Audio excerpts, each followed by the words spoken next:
Hey, welcome back. I'm Jared Danford. Today we're going to talk about impact. We're really going to focus on your right shoulder and your left shouldered impact, how you can stay in good posture, and how you can control the bottom of your arc or the bottom of your impact zone. So if you haven't already, go ahead and subscribe, and we'll get going on how you can be better at impact by controlling what your shoulders do.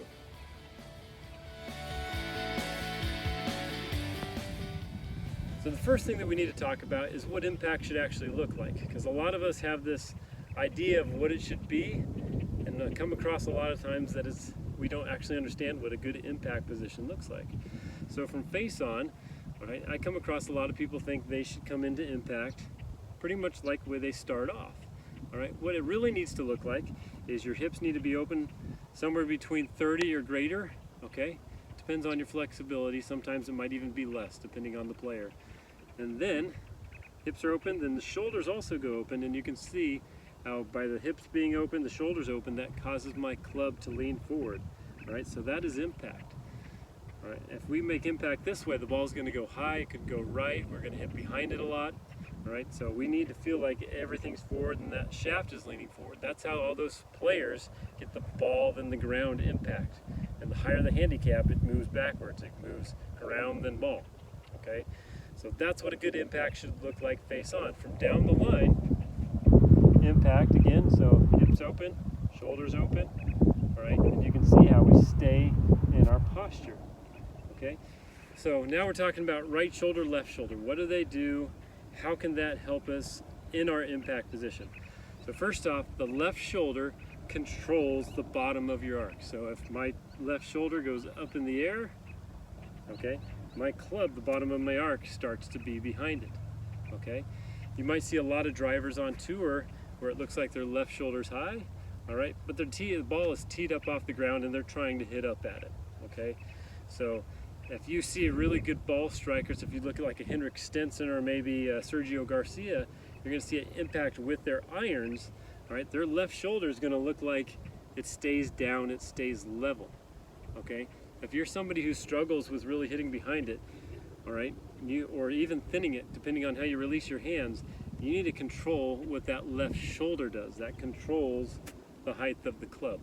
Okay, so one thing that you can kind of do is when you're out on the driving range working on stuff, I want you to think about, as you swing down, feel like that left shoulder kind of feels like it stays down. It's not actually going to be there with movement off the ground and everything, but that's sometimes we have to over exaggerate what that feeling is. So left shoulder controls the bottom of our swing.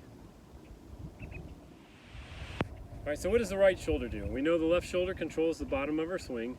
The right shoulder is really what we're going to focus on when it comes to impact, what it should be doing. So from down the line, all right, a good impact position is hips open, shoulders open, and the right shoulder is actually going to feel like it is forward, closer to the ball. Okay, if you're somebody who hits behind it, or that left shoulder is getting up in the air, not controlling the bottom of the arc, all right, you might be somebody who hits a draw.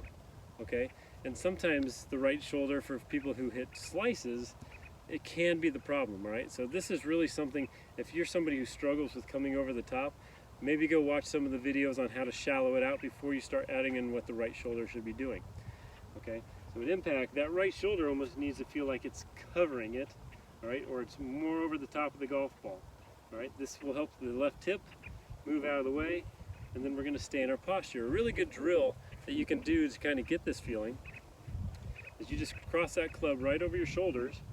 All right, you swing it to the top, and then all you're going to try to do is to get that club head, feel like it squares up, and it's going to feel like you're trying to hit the ball with the club head. All right, so it's going to feel like you're turning underneath, that hip's getting out of the way. All right, and so that's really what impact should feel like. All right, again, if you're somebody who slices it, this is going to be kind of hard for you to do. You got to make sure that you're at least able to shallow out the club.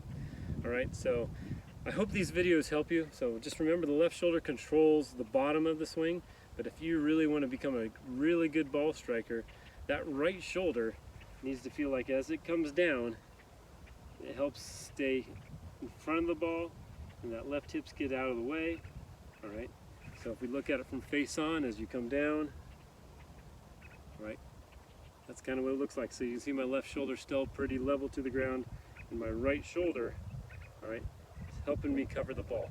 Okay, I don't want you to become somebody who gets so obsessed with they're over the top because they're throwing their right shoulder so much, all right? So this is really going to help somebody who tends to struggle with kind of topping it, or they just want to become a better ball striker.